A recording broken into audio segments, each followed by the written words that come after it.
खुलुमबाय। आङो एथानि नार्जारि 5 नम्बर कुइलाजुलि राङापारानि। आंनि फिसा हौवाया दिनै बे गथ' सानै बिनि हिनजाव दिनै आंनि बिहामजो आरो फिसौ सानैखौ गारनानै दिनै सानथामानोसो फैयाखै। जेने बियो हिनजाव लाना खारनायनि जोङो प्रुफ मोनदों।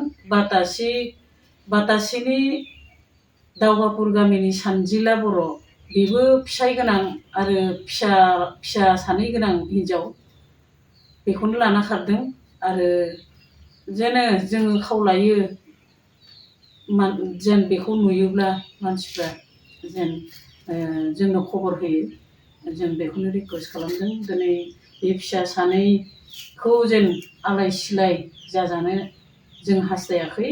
आरो बेखायनो आंनि फिसाला बे दिलिपखौ जेन नुयोब्ला मानसिफ्रा खबर होयो, आं बेखौनो रिकुवेस्ट खालामनाय थाबाय।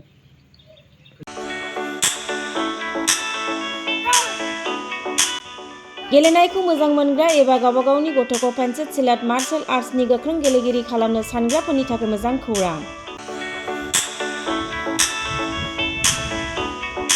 चिरां जिल्लानि सापागुरि पेन्सिल सिलाट मार्शेल आर्ट्स एकाडेमियाव मुं थिसननाया सोलिगासिनो।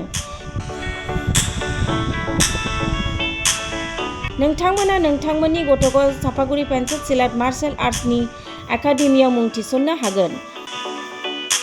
फोरोंनायनि जायगाया जाबाय सापागुरि लावज्रिपारा दगरपारा गेलेग्रा फोथार आरो बेरांगाव हास्रावबारि।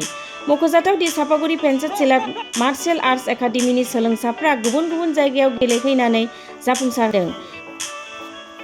नोंथांमोनाबो नोंथांनि गथ'खौ सापागुरि पेन्सिल सिलाट मार्शेल आर्ट्स एकाडेमियाव मुं थिसननानै पेन्सिल सिलाट मार्शेल आर्ट्सनि आखा-फाखा गेलेगिरि खालामदो। Sapaguri pencil सिलाट martial arts academy.